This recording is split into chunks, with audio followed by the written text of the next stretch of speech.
नमस्कार साथीहरु, यहाँहरुलाई स्वागत छ। आज यहाँहरु समक्ष 52ने हप्ताको लो स्टकहरु यहाँहरु समक्ष लिएर आएको छु। कृपया यस भिडियोलाई स्किप नगरिकन हेरिदिनु होला र आजसम्म पनि यहाँहरुले यस च्यानललाई सब्स्क्राइब गर्नु भएको छैन वा यस च्यानलमा नयाँ हुनुहुन्छ भने कृपया यस च्यानललाई सब्स्क्राइब गरिदिनु होला र नजिक रहेको बेल आइकनलाई पनि दबाइदिनु होला। त्यसपश्चात नोटिफिकेसनमा गएर अल दबाइदिनु होला ताकि कुनै पनि भिडियो हामीले यहाँबाट अपलोड गर्ने बित्तिकै यहाँहरुलाई स्वतः नोटिफिकेसन प्राप्त हुन्छ र शेयर बजार सम्बन्धी लेटेस्ट नयाँ जानकारीहरु पाउनु हुनेछ। र यहाँहरुलाई म अनुरोध पनि गर्न चाहन्छु कि यहाँहरुले जे जस्ता जिज्ञासा छ यहाँहरुको कमेन्ट मार्फत यहाँहरुले आफ्नो प्रतिक्रिया दिन सक्नुहुनेछ र भन्दै म आजको स्क्रिन शेयर गर्न चाहन्छु। आजको स्टक मेरो पहिलो स्टक PRVU प्रभु बैंक लिमिटेड। यहाँ देख्न सक्नुहुन्छ यहाँहरुले यो प्रभु बैंकको पब्लिक शेयर हेर्नु पर्दा 49% को शेयर छ भने प्रमोटर शेयरमा 51% रहेको छ। यसैगरी पेड अफ क्यापिटल हेर्नु पर्दा 23.54 अरब रहेको छ भने टोटल मार्केट क्याप 36.26 अरब रहेको छ। त्यसैगरी फ्लोट क्याप हेर्नु पर्दा 17.77 अर्ब रहेको छ भने 52 हप्ताको लो 154.202 भनेपछि अहिलेको अवस्थामा एकदम 154 मा आएर बन्द भएको छ भनेपछि 52 हप्ताकै लो अहिलेको अवस्थामा लो मा आएको छ है। यसको फन्डामेन्टल हेर्नु पर्दा 6.12 रहेको छ। यसको नेट वर्थ हेर्नु पर्दा 135.02 रहेको छ भने एनपीएल यसको 4.90 रहेको छ।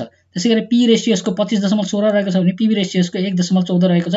रिटर्न अन इक्विटी हेर्नु पर्दा यसको 4.53 रहेको छ। रिटर्न अन एसेट हेर्नु पर्दा 0.42 रहेको छ। ग्रोथ रेट यसको 39.97 माइनसमा रहेको छ भने पीजी 0.63 माइनसमा रहेको छ। त्यसैगरी ग्राम नम्बर यसको 136.35 पनि रहेको छ भने एडजस्टेड ग्राम नम्बर माइनसमा 141.24 रहेको छ है। अहिलेको अवस्थामा हामीले यसलाई चार्टबाट विश्लेषण गर्नुपर्दा अहिलेको अवस्थामा यसले के गरेको छ त हायर हाई हायर लो फेरि हायर हाई बनाएर अनि अहिलेको अवस्थामा के गरेछ त यसले यो सपोर्ट यो रेसिस्टेन्सलाई ब्रेकआउट दिएर अब यो सपोर्ट लाइनमा पुग्न आँटेको छ र यहाँबाट पनि तल गयो भने यो सपोर्टलाई पनि ब्रेकआउट लाइन दियो भने यो बेरिश ट्रेन्डमा गइसकेको भन्ने कुरा हामीले बुझ्छौँ। अहिलेसम्म बेरिशमा आइसकेको अवस्था छ, यो बेरिश ट्रेन्डमा आइसकेको अवस्था छ, तल गइसकेको अवस्था छ, 52 हप्ताको लोमा रहेको छ भन्ने कुरा हामीले बुझ्न सक्छौँ। अब यो सपोर्टबाट 52 हप्ताको लोबाट यो सपोर्ट चाहिँ यो भन्दा पनि अझै तल जान नसक्ला सकभर यो, किनकि अब 52 हप्ताको लोमै आएर बसिरहेको छ भनेपछि त अब निश्चय पनि यो यहाँदेखि माथि जाला भन्ने कुरा हामीले अहिलेको अवस्थामा हामीले बुझ्न सक्छौँ। त्यसैगरी म अर्को स्टक लिन सक्छु। अर्को स्टक लिन चाहे मैले कुमारी बैंक लिमिटेड। यो पनि 52 हप्ताकै लोमा आएर बसेको छ। यसैगरी यसको पब्लिक शेयरमा 49% का शेयर होल्डर हुनुहुन्छ अनि प्रमोटर शेयरमा 51% का शेयर होल्डर हुनुहुन्छ। त्यसैगरी पेड अफ क्यापिटल यसको 26.23 अर्ब रहेको छ भने टोटल मार्केट क्याप यसको 39.8 अरब रहेको छ। त्यसैगरी फ्लोट क्याप यसको 19 अर्ब 15 करोड रहेको छ भने टुडेस अमाउन्ट यसको 2.66 करोड रहेको छ। त्यसैगरी 52 हप्ताको लो हेर्नु पर्दा 149 रहेको छ भने 195 यसको 52 हप्ताको हाई रहेको छ भने 149 मा 52 हप्ताको यो लो रहेको छ है।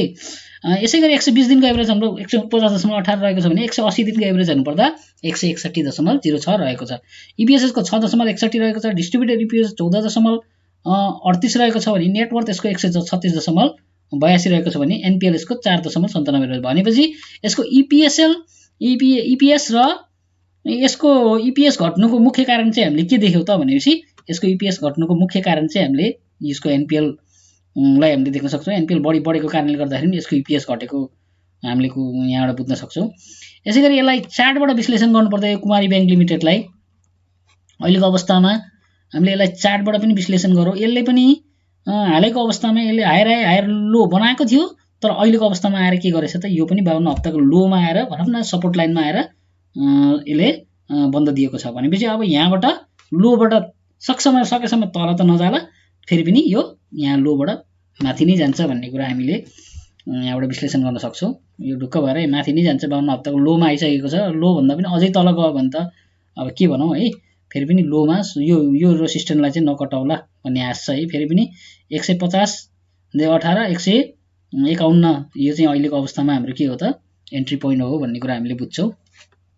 त्यसै गरी म अर्को स्टक लिन चाहे यहाँहरूलाई समक्ष PMLI, यो प्रभु महालक्ष्मी इन्सुरेन्स कम्पनी लिमिटेड। यसको पनि हेरौँ, पब्लिक सेयर 15.33 रहेको छ भने 84.67 यसको प्रमोटर सेयर रहेको छ है।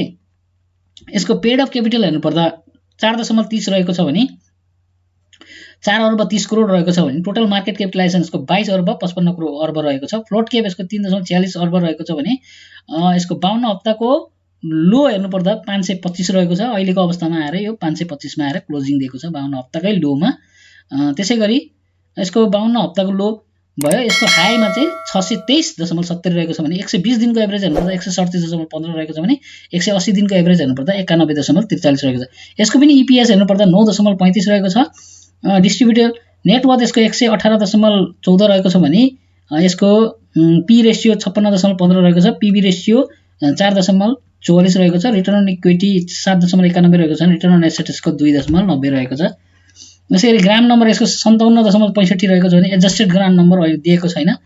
त्यसैगरी यो पनि 52 हप्ताको लोमै आएर बसेको छ। यसको चार्टबाट हामीले एनालाइसिस गर्नुपर्दा यो प्रभु महालक्ष्मी इन्सुरेन्सलाई अहिलेको अवस्थामा हेर्नुपर्दा यो पनि 52 हप्ताको लोमा आएर बसेको छ भने चाहिँ अब यो लो चाहिँ सर्लक्कै तल आएको देख्छौँ हामीले, पुरै ट्रेन्डै तल गएको देख्छु। अबको अवस्थामा यसको खास भन्यो भने यो रेसिस्टेन्स चाहिँ यसको 598 रहेको छ। अब 525 देखि 598 सम्ममा हामीले ट्रेड गरेर चाहिँ कमाउन सक्छौँ भन्ने कुरा यहाँहरूलाई जानकारी गराउन चाहन्छु। तैपनि यो उसो त हामीले भन्ने र हजुरले किन्ने होइन, हजुरले पनि आफ्नो अध्ययन गर्नु होला। सो अध्ययन गर्नु होला, त्यसपश्चात यहाँहरूले चाहिँ के गर्नुपर्छ फेरि पनि हाम्रो भनाइअनुसार यो वाच लिस्टमा राख्न सक्नुहुन्छ यहाँहरूले भन्ने कुरा। त्यसै गरी अर्को स्टक म यहाँहरू समक्ष लिन चाहन्छु।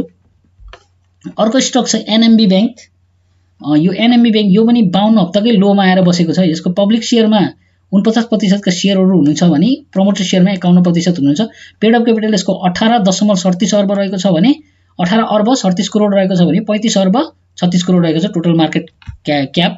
यसै गरी फ्लोट क्याप यसको 17 अर्ब 32 करोड रहेको छ भने टुडेस एमाउन्ट हुने 76,42,000 रहेको छ। यसै गरी 52 हप्ताको लोमा यसको 192 अहिलेको अवस्थामा आइपुगेको अवस्था छ। त्यसै गरी 251 यसको 52 हप्ताको हाई रहेको छ भने 120 दिनको एभरेज हेर्नुपर्दा 212.88 रहेको छ भने 180 दिनको एभरेज हेर्नुपर्दा 218.68 रहेको छ है। त्यसै गरी यसको EPS हेर्नुपर्दा 14.98 राम्रै EPS रहेको छ, 10 देखि माथि रहेको छ। डिस्ट्रिब्युटेड EPS मा गिरावट देख्छौँ हामीले 7.01। त्यसै गरी नेटवर्थ 152.06 रहेको छ। NPL यसको 2.86 रहेको छ। P रेशियो यसको 12.85 रहेको छ। PB रेशियो यसको 1.27 रहेको छ। रिटर्न अन इक्विटी यसको 9.85 रहेको छ भने रिटर्न अन एसेट्स यसको 0.90 रहेको छ। त्यसै गरी ग्रोथ रेट यसको 27.62 रहेको छ भने price to earning growth rate 0 माइनसमा देख्छौँ। 0.47 भनेपछि पेयर भ्यालुमै रहेको भन्ने कुरा हामीले यहाँबाट जानकारी पाउँछौँ। त्यसै गरी अहिलेको अवस्थामा यो फन्डामेन्टली स्ट्रङै छ यो NMB ब्याङ्क पनि होइन, यसको फन्डामेन्टली यो स्ट्रङै स्टक हो। यसको पनि हामीले अवस्था हेर्नुपर्दा यो सेम यही देख्न सक्छौँ हामीले। ट्रेन्डले केही दिनको लागि चाहिँ बढेको थियो, त्यसपछि घटेर अहिलेको अवस्थामा आएर के हुन्छ लोमा आएर 52 हप्ताको लोमा आएर बस्दिएको छ हामीले देख्न सक्छौँ। त्यसै गरी अर्को स्टक रहेको छ हाम्रो NLIC Nepal life insurance company limited. अब यसको पनि हामी हेरौँ, यसको प्रमोटरमा 49 हुनुहुन्छ पब्लिकमा। त्यसै गरी प्रमोटर सेयरमा 51% रहेको छ है। त्यसै गरी पेड अफ क्यापिटल यसको 8 अर्ब 21 करोड रहेको छ भने टोटल मार्केट क्याप यसको हेर्नुपर्दा 50.79 अर्ब रहेको छ है। त्यसै गरी यसको फ्लोट क्याप 24.89 रहेको छ भने टुडेस एमाउन्ट हेर्नुपर्दा 3.68 करोड रहेको छ भने 52 हप्ताकै लो हेर्नुपर्दा 618 रहेको छ भने 52 हप्ताको 618.80 रहेको छ भने 52 हप्ताको हाईमा हेर्नुपर्दा 799 रहेको छ। 120 दिनको एभरेज हेर्नुपर्दा 674.25 रहेको छ भने 180 दिनको एभरेज हेर्नुपर्दा 683.73 रहेको छ। त्यसै गरी EPS हेर्नुपर्दा 7.70 रहेको छ भने डिस्ट्रिब्युटेड EPS 7.7 रहेको छ। नेटवर्थ यसको 124.72 रहेको छ भने NPL यसको P रेशियो यसको 80.36 रहेको छ। त्यसै गरी PB रेशियो यसको 4.96, रिटर्न अन इक्विटी 6.17 रहेको छ भने रिटर्न अन एसेट 0.33 रहेको छ। यो पनि 52 हप्ताकै लोमा आएर बसेको छ भनेपछि यसको पनि ट्रेन्ड हेरौँ। यसको पनि ट्रेन्डमा हेर्नुपर्दाखेरि यो पनि तल गएको अवस्था छ, अति नै तल। अब 52 हप्ताकै लोमा आएर बसेको छ। त्यसकारणले गर्दा अबको अवस्थामा हामीले के गर्न सक्छौँ त यसलाई उयो गऱ्यो भने 732 सम्म यो अहिलेको अवस्थामा हामीले 618 हालेर किन्यौ भने 732 सम्ममा हामीले टार्गेट बुक गर्न सक्छौँ भन्दै म अर्को 52 हप्ताको लो स्टक अर्को स्टक लिन चाहन्छु यहाँहरु समक्ष। यो हो NIMB Nepal investment mega bank limited. यसको पनि हामीले हेरौँ प्रमोटर शेयर 20% का हुनुहुन्छ,